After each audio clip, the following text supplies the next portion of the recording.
Bonjour chers étudiants et bienvenue dans un résumé sur les dés électriques. Donc, je vous rappelle que le cours détaillé est disponible sur la chaîne. Je vous laisse le lien dans la description de cette vidéo ainsi que certains TD et devoirs corrigés. Bien, donc à travers ce résumé, je vais rappeler un peu comment se comporte un dé électrique lorsqu'on le place dans un champ électrique, quels sont les différents types de densité de charge qui vont apparaître, quelles sont les équations locales de l'électrostatique en présence d'un dé électrique et quelles sont les méthodes de calcul des champs créés par un matériau d'électrique. Bon, d'abord, c'est quoi l'utilité des dés électriques? Ce sont des isolants. Ils sont utilisés souvent dans les installations électriques, dans les fils haute et basse tension, comme isolants. Donc, semi-conducteur interne. Et là, c'est la partie isolante se font occuper par un dé électrique. Avant de parler d'un dé électrique, je rappelle comment se comporte un conducteur, d'abord, en présence d'un champ électrique. Vous prenez un conducteur libre, un conducteur isolé, en absence d'aucun champ extérieur. Nous avons vu que les propriétés d'un conducteur en équilibre, c'est la charge intérieure, elle est nulle. Le champ à l'intérieur d'un conducteur, elle est nul. Rappelez-vous, la densité de charge est nulle, ça ne veut pas dire qu'il n'y a pas de charge. Un conducteur, vous avez des électrons qui circulent partout et vous avez des ions qui sont fixes.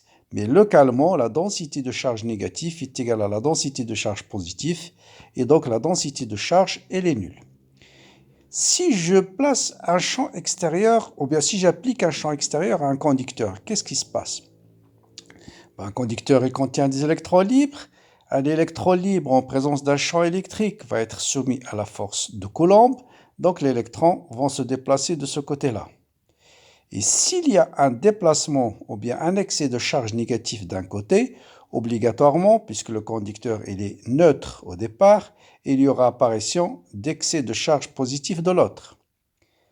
Qui dit apparition de charge des deux côtés veut dire bien sûr apparition d'un champ électrique à l'intérieur de ce conducteur, je l'appelle EI, créé par ces charges-là. Donc le champ total à l'intérieur d'un conducteur, ça sera O0 plus EI. Donc les charges vont continuer à se déplacer. Mais est-ce que les charges vont se déplacer de façon infinie?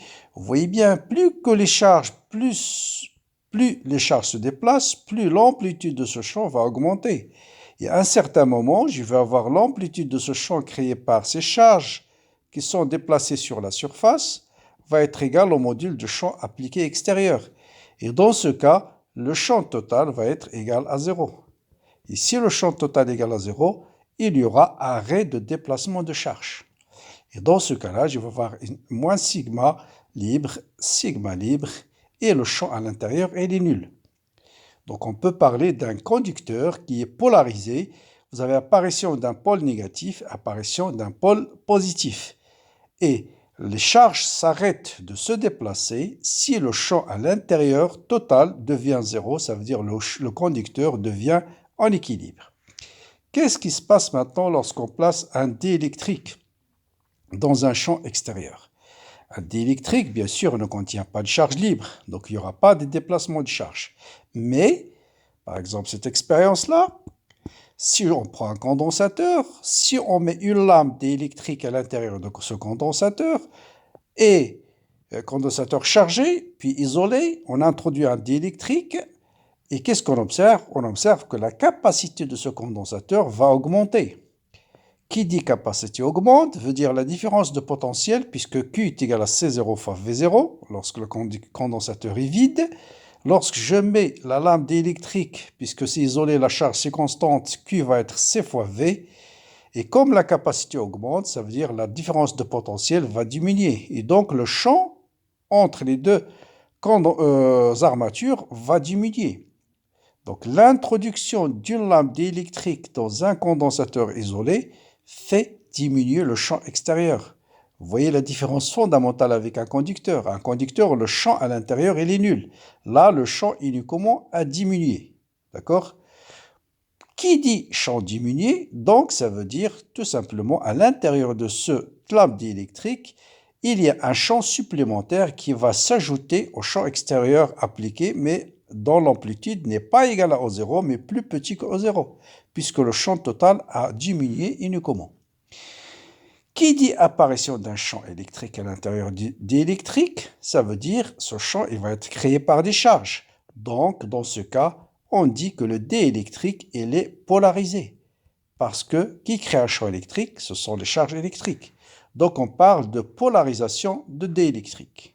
Quelle est alors l'origine de cette polarisation? Pour comprendre l'origine de cette polarisation, on va raisonner de point de vue microscopique. Prenons un seul atome.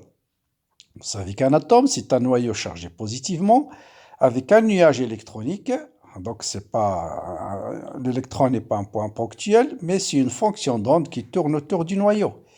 Et le centre de gravité en absence du champ appliqué, le centre de gravité de ces charges négatives, il est confondu avec le centre de gravité du noyau. Donc, le moment dipolaire, l'atome n'est pas polarisé. Le moment dipolaire égale à 0. Si j'applique un champ extérieur ici, au 0, le noyau est lourd, ne va pas se déplacer. Le nuage électronique va être soumis à une force F est égale à Q fois E, puisque la charge est négative, donc la force va être opposée au champ appliqué. Donc vous allez avoir une déformation du nuage électronique de telle façon que le centre de gravité n'est plus confondu avec le noyau. Donc apparition d'un moment dipolaire. Et dans ce cas, on dit l'atome est polarisé. Et c'est ce qu'on appelle la polarisation électronique. Polarisation électronique. Donc, qui existe dans tous les types de matériaux diélectriques. Vous avez d'autres types de polarisation. Prenons par exemple NaCl, les matériaux ioniques. En absence d'un champ électrique, vous avez un moment, la polarisation est égale à 0. Mais si vous appliquez un champ électrique, vous allez avoir un alignement des dipôles, des ions, de telle façon, d'un côté, vous allez avoir des charges positives, de l'autre côté, des charges positives. Dans ce cas, on parle de polarisation ionique. Ça veut dire qu'il résulte de déplacement des ions et non pas de la déformation des électrons. Bon, vous avez d'autres types de polarisation. C'est ce qu'on appelle la polarisation d'orientation. C'est le cas des molécules polaires. Je rappelle ce que c'est qu'une molécule polaire. C'est une molécule qui possède un moment dipolaire en absence du champ. L'exemple solo, H2O, vous avez l'oxygène, l'hydrogène, l'hydrogène. Vous avez un moment dipolaire P1, un moment dipolaire P2, et donc un moment dipolaire total P. La molécule d'hydrogène possède un moment dipolaire, sauf que s'il n'y a pas de champ, toutes les molécules sont orientées de façon aléatoire. Donc la polarisation totale, ou bien le moment dipolaire total si vous voulez, elle est nulle. Si j'applique un champ extérieur, les molécules vont s'orienter dans la direction du champ. Bon, on verra que l'effet d'un champ électrique, c'est d'orienter les moments dipolaires. Et dans ce cas-là, vous allez avoir une polarisation ionique, d'orientation, pardon. Elle résulte de l'orientation des moments dipolaires qui existent en absence du champ. Et pour les trois types de polarisation, vous avez toujours le moment dipolaire qui apparaît et il est proportionnel au champ appliqué. Et le coefficient de proportionnalité, c'est epsilon fois une constante qu'on appelle la polarisabilité. Cette constante nous renseigne sur la facilité d'un matériau à être polarisé ou non. Donc ça mesure l'amplitude de la polarisation si vous voulez. Bien, donc en résumé, dès qu'on place un matériau isolant dans un champ électrique, là il apparaît des moments dipolaires qui peuvent être soit d'origine électronique, soit d'origine ionique, soit d'origine orientation. Donc dans la suite, on ne va pas se poser la question quelle est l'origine, mais le résultat de l'application d'un champ électrique à un matériau diélectrique, c'est d'induire des moments dipolaires. Donc on peut définir la densité de ce moment dipolaire par un vecteur qu'on appelle le vecteur polarisation. Donc par définition, le vecteur polarisation, c'est la densité des moments dipolaires qui apparaissent dans un matériau diélectrique par unité de volume, donc nombre de dipôles par unité de volume ou leur densité.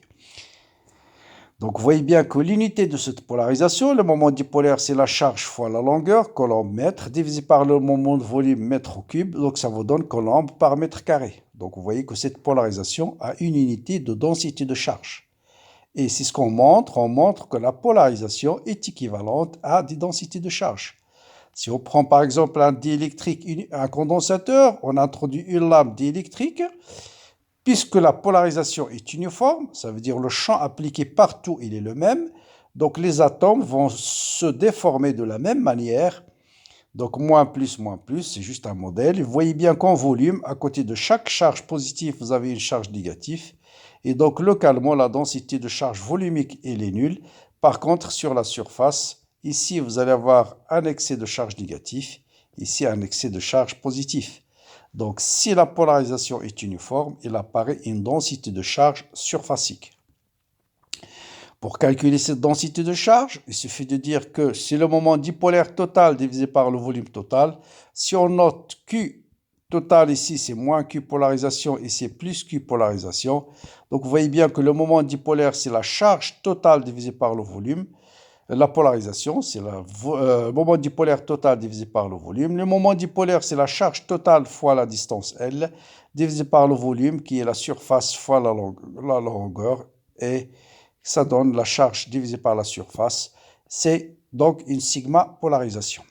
Vous remarquez que si la polarisation est perpendiculaire à la surface, voilà la normale à la surface, voilà la direction de la polarisation.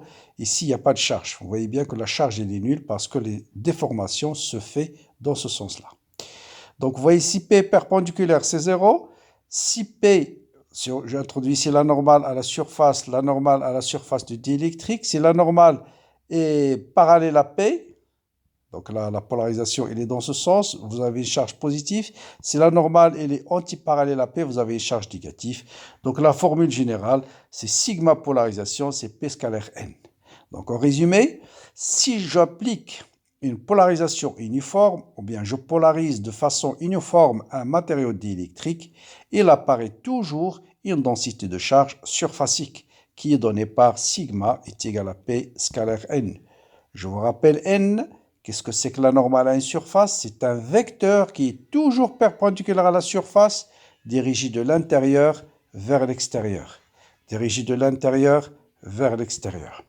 Si je prends par exemple une sphère polarisée de façon uniforme avec P qui est suivant l'axe Z, P c'est égal à P suivant Z dans ce premier cas.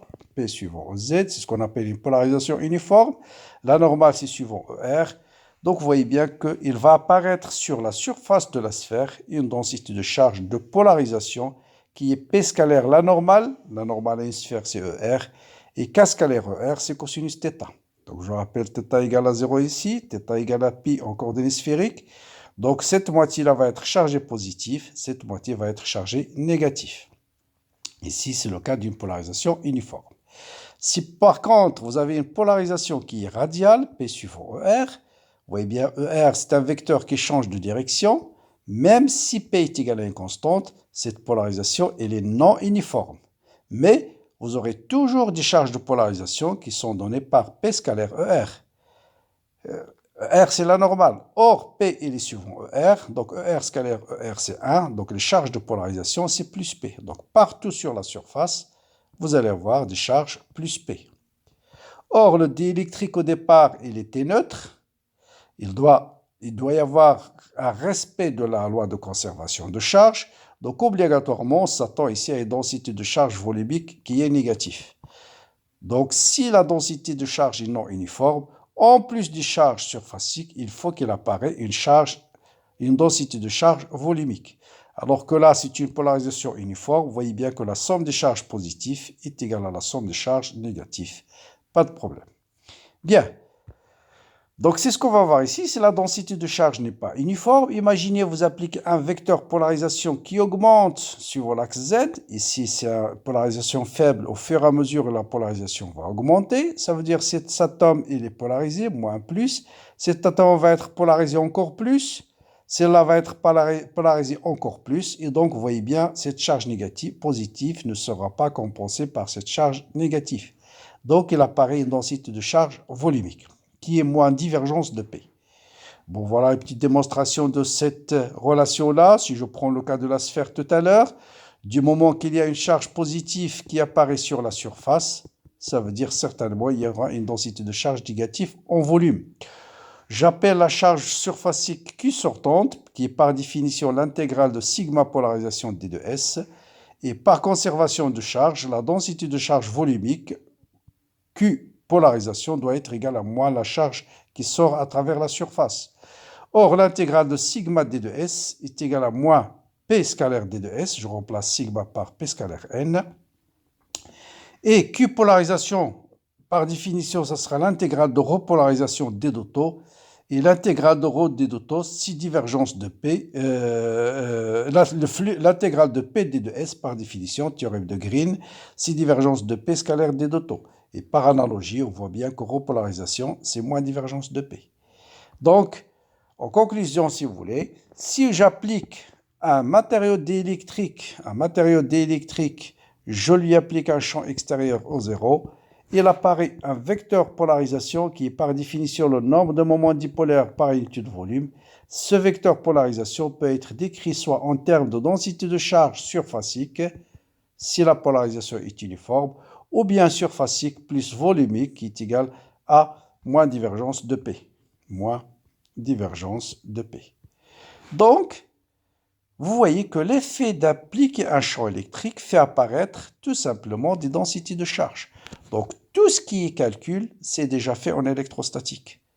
Donc, il suffit de trouver l'expression des densités de charge après tout ce qui est méthode de calcul de champ électrique, soit vous utilisez les méthodes de calcul de champ électrique par calcul direct, soit par théorème de Gauss. Donc, rien de nouveau de point de vue calcul. C'est juste une étape intermédiaire, c'est de déterminer les densités de charge qui apparaissent si on vous donne un diélectrique qui est polarisé. Bon, revenons aux équations locales de l'électrostatique en présence d'un champ diélectrique. Je vous rappelle que les équations locales de l'électrostatique dans le vide, c'est rotationnel de E est égal à 0 et divergence de E est égal à ρ sur epsilon 0. Ici, on travaille, c'est ce qu'on appelle densité de charge libre.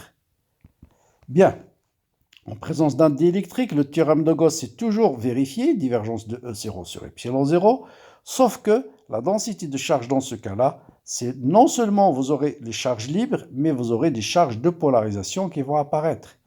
Donc divergence de E, ça sera ρ libre, et je remplace repolarisation par moins divergence de P, et donc ça sera, cette équation s'écrira sous forme divergence de epsilon 0 fois E plus P égale à ρ libre. Eh bien, ce champ, c'est ce qu'on appelle le vecteur de déplacement électrique. Pourquoi on l'a introduit? Parce que sa divergence ne dépend que des ρ libres. Et les charges libres, en général, on a un moyen de les mesurer. Par contre, les charges de polarisation, vous voyez que ça résulte juste de la déformation de l'atome. Ce n'est pas des charges qui se déplacent, donc on ne peut pas le mesurer expérimentalement, d'où l'intérêt de ce vecteur-là. Donc D, c'est le vecteur excitation électrique. Il vérifie le même théorème de Gauss que le champ électrique dans le vide, sauf qu'il n'y a pas de epsilon 0. Donc le flux de D, c'est Q libre. Bien. Maintenant, pour les équations locales, vous avez deux équations de base, et à partir de ces deux équations, vous pouvez déterminer tout ce que vous voulez pour les diélectriques. Vous avez la définition de D qui est égale à epsilon 0 fois E plus P, et vous avez ce qu'on appelle les milieux linéaires homogènes et isotropes. Donc linéaire, ça veut dire P est décrit de façon linéaire en fonction du champ. Homogène, ça veut dire la réponse d'un diélectrique ne dépend pas du point considéré. Isotrope, ça veut dire vous appliquez un champ suivant X ou bien suivant Y ou bien suivant Z, la réponse elle est la même, ou bien l'isotropie de l'espace si vous voulez. Donc, pour un milieu linéaire homogène isotrope, on définit le vecteur polarisation comme étant epsilon 0 fois une constante fois le champ électrique. Et cette constante, c'est ce qu'on appelle la susceptibilité. Susceptibilité. Susceptible, ça veut dire être capable de. Donc, ça nous renseigne sur la capacité du matériau à être polarisé ou non. Avec ces deux relations, vous pouvez définir tout ce que vous voulez. Par exemple, si je remplace dans l'expression de D epsilon 0 fois E, P par epsilon 0 fois xi fois E. Je peux factoriser par epsilon 0 facteur de 1 plus xi fois E. Et vous voyez que le vecteur D est proportionnel à E. Et cette constante-là, c'est ce qu'on appelle la permittivité diélectrique. Donc epsilon, c'est epsilon 0 facteur de 1 plus xi. Et epsilon sur epsilon 0, c'est ce qu'on note epsilon R, permittivité relative. C'est 1 plus la susceptibilité. Donc vous avez D égale epsilon E. Si je remplace D dans la relation 1, epsilon fois E est égal à epsilon 0 fois E plus P, je peux déduire P est égal à epsilon moins epsilon 0 fois E. Et comme epsilon est toujours supérieur à epsilon 0, vous avez toujours P parallèle à E et de même sens. Donc voilà, vous pouvez déterminer tout ce que vous voulez. Donc cette relation, donc si je connais le vecteur D, je peux déterminer E, donc D égale epsilon E. Et si je connais E, je peux déterminer P. Donc vous voyez comment les choses s'enchaînent.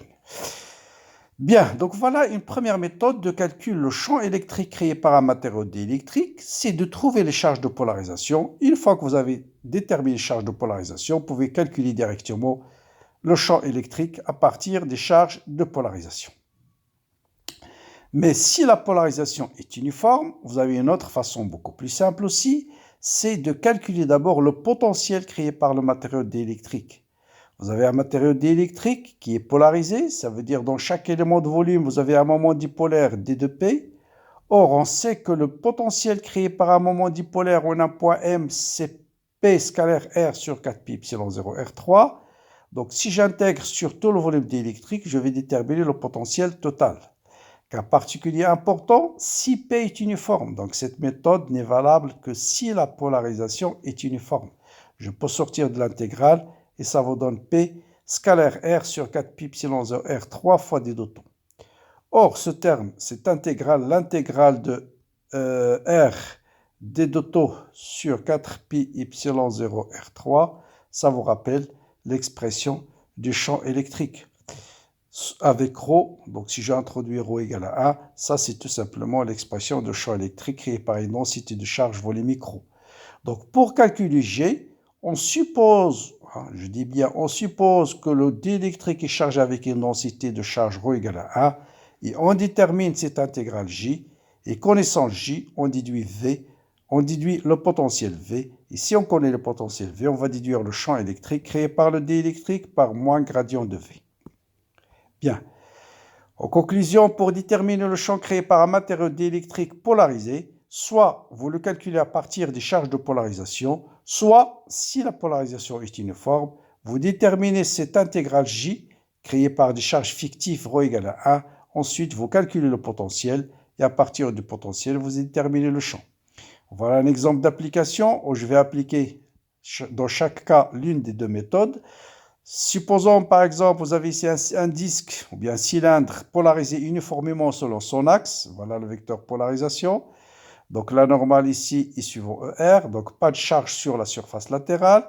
Ici P parallèle à N, vous avez charge positive. Ici vous avez charge négative. Donc vous voyez qu'un cylindre de hauteur H, polarisé de manière uniforme, revient à calculer tout simplement le champ créé par deux disques chargés. Or le champ créé par un disque, c'est déjà fait en électrostatique et vous connaissez que le champ créé par un disque en un point M quelconque, c'est sigma sur 2 epsilon 0, facteur de 1 moins cosinus alpha. Alpha, c'est cet angle. Bon, il suffit d'appliquer les méthodes classiques de calcul du champ électrique, prendre un élément de charge D de Q. D'abord la symétrie, bien sûr. Symétrie, le champ va être suivant l'axe Z, prendre un élément de charge, déterminer l'expression D de E, ensuite intégrer, vous allez trouver facilement cette expression-là. Maintenant, pour calculer le champ total, par exemple ici on se pointe, ça sera le champ créé par ce disque-là chargé avec plus sigma, plus le champ créé par le disque chargé avec moins sigma. Donc il suffit de faire la somme des deux champs. Donc les deux, bien sûr, les deux champs sont suivant moins k, donc c'est pourquoi vous avez le signe moins et le signe moins. Sauf que ici, bien sûr, vous allez voir un angle alpha 1, ici vous allez voir un angle alpha 2, ici vous allez avoir un angle alpha 1. Voilà le champ total. Donc, pour un cylindre plat, vous avez bien sûr un cylindre plat, ça veut dire ici les deux sont très très proches. Donc, alpha 1 et alpha 2 vont tendre vers pi sur 2. Et donc, le champ va être égal. Donc, alpha 1 tend vers pi sur 2 et alpha 2 aussi. Donc, vous allez avoir le champ, ça sera moins p sur epsilon 0. Donc, voilà. Maintenant, prenons le cas d'une sphère polarisée de manière uniforme. Cette fois-ci, je peux utiliser le calcul du potentiel qui est donné par V est égal à P scalaire J. Donc, vous avez une sphère polarisée suivant l'axe Z. J'ai déjà montré tout à l'heure que les charges sont la moitié va être chargée positivement. Ici, sigma, c'est P cosinus θ, densité de charge de polarisation. La moitié positive, la moitié négative. Ça, c'est les densités de charge de polarisation réelles. Mais pour calculer cette intégrale J, qu'est-ce qu'on fait? On suppose que la sphère est chargée avec ρ égale à 1 et on détermine J. Bon, voilà une sphère chargée avec ρ égale à 1. Comment déterminer l'intégrale J, par exemple? On a un point ici quelconque à une distance R. On utilise bien sûr le théorème de Gauss, parce que là, vous avez une densité uniforme. Donc, pour calculer le théorème de Gauss, bon, ça, vous savez, bien sûr, voilà J, voilà, on calcule le flux de J, c'est égal à J, ou E, vous l'appelez E, 4pi r carré. Les charges à l'intérieur, c'est les charges qui se trouvent ici, Q intérieur, c'est ρ fois V, ρ égale à 1. Donc, vous allez avoir 4 tiers pi r au cube, donc ce qui implique que J est égal à R sur 3 epsilon 0 suivant ER. Voilà mon intégrale J pour R inférieur à grand R. On va faire par exemple le calcul à l'intérieur de la sphère. Donc, une fois que j'ai calculé G, je peux calculer le potentiel. V est égal à P suivant K, scalaire R sur 3 epsilon 0 suivant ER. Et K scalaire ER, c'est cosinus θ, donc PR cosinus θ sur 3 epsilon 0. Ou bien, sachant que R cosinus θ, c'est Z, donc P fois Z sur 3 epsilon 0. Comme ça, je peux utiliser directement l'expression de gradient coordonné cartésien. Donc, le champ électrique créé par cette sphère à l'intérieur, ça sera moins gradient de V. Et moins gradient de V, c'est moins d de V sur d de Z suivant Z, parce que V ne dépend que de Z. Ce qui implique que E est égal, la dérivée de P de Z par rapport à P, c'est moins P sur 3 epsilon 0 suivant Z. Voilà comment on détermine le champ créé par une sphère à l'intérieur très facilement par cette méthode. Mais notez bien, cette méthode n'est valable que si la polarisation est uniforme. Donc, je répète encore le principe de cette méthode.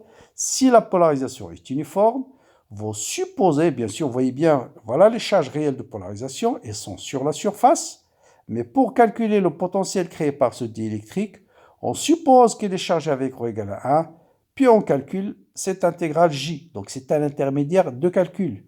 Une fois qu'on a calculé l'intégrale J, ce sera le champ créé par le diélectrique chargé avec ρ égale à 1.